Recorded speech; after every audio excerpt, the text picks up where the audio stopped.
Hello friends, welcome to our YouTube channel. In this video I'm going to tell you about how you can make slow motion video in your POCO smartphone. Before watching this video, if you have not subscribed to our YouTube channel, then subscribe to it and like our video. So let's start friends. First you have to open your camera and swipe here. You can see friends, just go to the settings, here it is. Then you have to search here, you can see,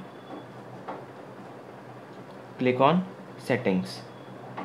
First you have to click on video, here it is, settings, click on it, and from here you can choose your slow-mo video, and then you have to simply press back. Here it is, just click on photo.